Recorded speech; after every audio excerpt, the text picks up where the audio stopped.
मेरे दोस्तों, बहुत सारे लोग ऐसे हैं जो लोग नमाज़ पढ़ते हैं लेकिन नमाज के मसाइल नहीं जानते। नमाज़ पढ़ते हैं लेकिन नमाज में सजदे सहव कब किया जाता है, सजदे सहव क्यों किया जाता है और सजदे सहव कैसे किया जाता है, इसके बारे में भी कुछ भी नहीं जानते। सजदे सहव के मसाइल के बारे में कुछ भी नहीं जानते।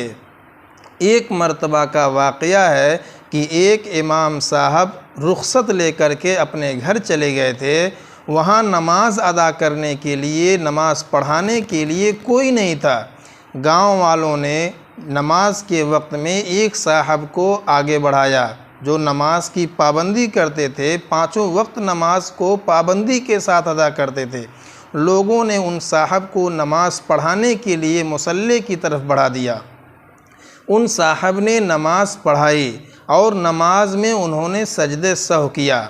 नमाज से फारिग होने के बाद एक साहब ने उनसे पूछा कि जनाब, आपने नमाज में सजदे सहव क्यों किया है? आपसे नमाज में कौन सी गलती हुई है? ज़रा हमें भी तो बताइए कि किस गलती की वजह से आपने सजदे सहव किया है। उन साहब ने बहुत ही मासूमाना लहजे में जवाब दिया कि हज़रत, हमारी रीह खारिज हो गई थी, यानी हमारी हवा खुल गई थी। मेरे दोस्तों, इसलिए हमें चाहिए, हमारे लिए ज़रूरी है कि हम नमाज के सारे मसाइल के बारे में जानकारी रखें और ख़ास तौर से सजदे सहव के मसाइल के बारे में भी जानें कि सजदे सहव हमारे ऊपर कब और क्यों वाजिब होता है। मेरे दोस्तों, सबसे पहले ये जानिए कि नमाज में सजदे सहव करने का तरीक़ा क्या है। सजदे सहव का तरीक़ा ये है कि क़ादए अखीरा में, यानी 2 रकात की नमाज है तो 2 रकात पर जब हम तशहुद पढ़ते हैं उसको क़ादए अखीरा बोलेंगे, या 3 या 4 रकात वाली नमाज है तो 3 और 4 पे जब भी हम बैठेंगे सलाम फेरने के लिए, उस अखीर बैठक को क़ादए अखीरा कहा जाएगा। यानी क़ादए अखीरा में तशहुद पढ़ने के बाद सिर्फ़ दाहिनी तरफ सलाम फेर करके अल्लाहु अकबर कहते हुए सजदे में जाए। क़ादए अखीरा में तशहुद पढ़ने के बाद, यानी अत्तहियात पढ़ने के बाद सिर्फ़ दाहिनी तरफ सलाम फेरना है। उसके बाद अल्लाहु अकबर कहते हुए सजदे में चला जाए और नमाज के सजदे की तरह 2 सजदे करे और दोनों सजदों में 3-3 मरतबा सुबहान रब्बियल आला पढ़े। और जब दूसरे सजदे से अपना सर उठाए तो बैठ करके तशहुद पढ़े, दरूद शरीफ पढ़े, दुआए मासूरा वग़ैरह पढ़ करके दोनों तरफ फिर सलाम फेर दे। ये न सजदे सहव का तरीक़ा है। लेकिन सजदे सहव वाजिब कब होता है, सजदे सहव क्यों किया जाता है? मेरे दोस्तों, कुछ चीज़ें नमाज में फ़र्ज़ हैं और कुछ चीज़ें नमाज में वाजिब हैं। सबसे पहले ये जानिए कि नमाज के जो फ़राइज़ हैं, नमाज के फ़राइज़ में से कोई भी फ़र्ज़ छूट जाए, चाहे हमने भूल करके छोड़ दिया हो या जानबूझ करके कोई भी फ़र्ज़ छोड़ दिया हो, तो नमाज को दोबारा पढ़ना पड़ेगा, नमाज नहीं होगी। अलबत्ता अगर नमाज के वाजिबात में से कोई भी वाजिब जानबूझ करके हमने छोड़ दिया तो नमाज दोबारा पढ़ना पड़ेगा।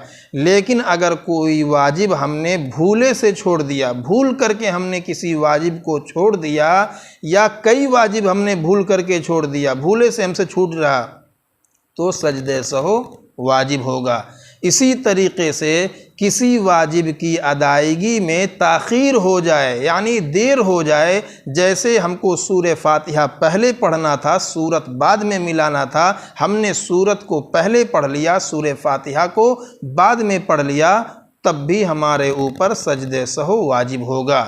इसी तरीक़े से किसी वाजिब को उसकी मुतअय्यना जगह से हटा करके पहले या बाद में अदा करना, किसी वाजिब को जहाँ पर हमें अदा करना था हमने उस जगह पर अदा करने के बजाय पहले अदा कर लिया या हमने बाद में अदा किया, तब भी हमारे ऊपर सजदे सहव वाजिब हो जाएगा। इसी तरीक़े से चौथा चीज़ है कि किसी फ़र्ज़ को उसकी मुतय्यना जगह से आगे और पीछे अदा करना, यानी पहले अदा कर लेना या बाद में अदा कर लेना।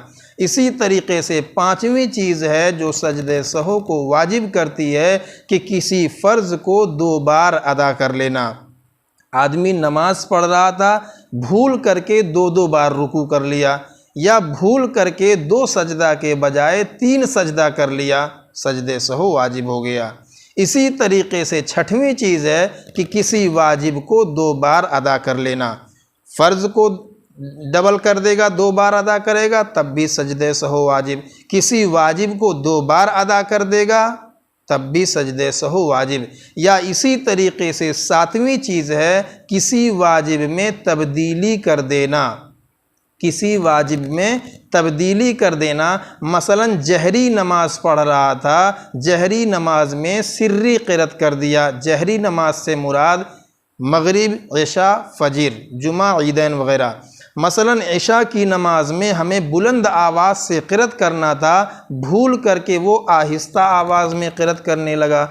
या इसी तरीक़े से सिर्री नमाज ज़ोहर या असर की नमाज में आहिस्ता आवाज़ से क़िरात करने के बजाय बुलंद आवाज़ से क़िरात शुरू कर दिया, तो सजदे सहू वाजिब हो गया। इन 7 चीज़ों की वजह से सजदे सहू वाजिब होता है। अलबत्ता अगर नमाज के अंदर कोई सुन्नत या मुस्तहब छूट जाए तो नमाज के सवाब में कमी आ जाती है, लेकिन सजदे सहू वाजिब नहीं होता। इसी तरह से कोई भी नमाज हो, चाहे फ़र्ज़ नमाज हो, वाजिब नमाज हो, सुन्नत या नफिल नमाज हो, किसी भी नमाज में सजदे सहू को वाजिब करने वाली कोई भी चीज़ पाली गई तो सजदे सहू करना वाजिब होगा।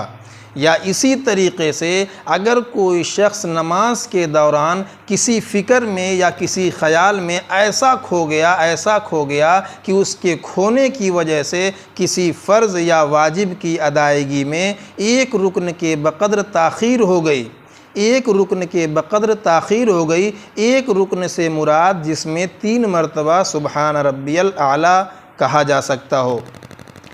किसी फ़िक्र में या किसी ख़याल में ऐसा मगन हो गया, ऐसा खो गया कि उसके खोने की वजह से किसी फ़र्ज़ या वाजिब की अदायगी में एक रुकन के बक़द्र ताख़ीर हो गई, तो उस पर भी सजदे सहू करना वाजिब होगा। मिसाल के तौर पर किसी ने 1 रकात नमाज अदा की और जब दूसरी रकात के लिए खड़ा हुआ तो दूसरी रकात में सूरह फातिहा पढ़ने से पहले वो कुछ सोचने लगा। कुछ देर तक वो सोचने में ही खड़ा रहा। कुछ देर के बाद उसने फिर सूरह फातिहा शुरू की, तो सूरह फातिहा में ताख़ीर हो जाने की वजह से सजदे सहू करना वाजिब होगा। इसी तरीक़े से अगर किसी शख्स ने अत्तहियात के बाद सलाम फेरे बग़ैर सजदे सहू कर लिया तो भी नमाज दुरुस्त हो जाएगी। जैसे किसी ने तहियात पढ़ा, उसके बाद उसको सलाम फेर करके सजदे सहू करना चाहिए, लेकिन किसी ने सलाम नहीं फेरा बल्कि सलाम फेरे बग़ैर किसी ने सजदे सहू कर लिया, तब भी नमाज दुरुस्त हो जाएगी। या इसी तरीक़े से अगर किसी ने भूल करके दोनों तरफ सलाम फेर दिया, दाहिने तरफ भी सलाम फेर दिया, बाएं तरफ भी सलाम फेर दिया, दोनों तरफ सलाम फेरने के बाद फिर सजदे सहू किया, तब भी उसकी नमाज दुरुस्त हो जाएगी। या इसी तरीक़े से किसी ने दोनों तरफ सलाम फेर दिया और उसके ऊपर सजदे सहू वाजिब था, यानी कोई वाजिब उससे छूटा हुआ था, वो भूल करके उसने दोनों तरफ सलाम फेर दिया। दोनों तरफ सलाम फेरने के बाद अभी बैठा है, कुछ तस्बीह वग़ैरह पढ़ रहा था, अभी अपनी जगह से इधर उधर हटा नहीं, अपनी जगह पर बैठे बैठे अभी तक किसी से बातचीत भी नहीं किया बल्कि क़िबला रुख ही बैठा हुआ है। अब उसको याद आया कि हमने कोई वाजिब छोड़ दिया है, तो उसे चाहिए कि वो सजदे सहू कर ले, फिर अपनी नमाज मुकम्मल कर ले, तब भी नमाज दुरुस्त हो जाएगी। इसी तरह से अगर नमाज में एक से ज़्यादा सहव हो जाए, यानी एक जगह के बजाय कई मरतबा भूल हो गई, आदमी ने एक वाजिब के बजाय कई वाजिब को छोड़ दिया, एक जगह गलती करने के बजाय कई जगह गलतियां कर दी। शर्त ये है कि कोई फ़र्ज़ ना छूटा हुआ हो, किसी वाजिब को जानबूझ करके ना छोड़ा हो, बल्कि भूले से कई जगह वाजिबात छूट गए या कई जगह गलतियां कर दी, तो नमाज के आखिर में सिर्फ़ एक मर्तबा सजदे सहव करना वाजिब है। एक मर्तबा सजदे सहव कर लेने से नमाज मुकम्मल हो जाएगी। अल्लाह तबारक व तआला हम तमाम लोगों को मसनून तरीक़े से नमाज अदा करने की तौफ़ीक़ अता फ़रमाए। आमीन या रब्बल आलमीन।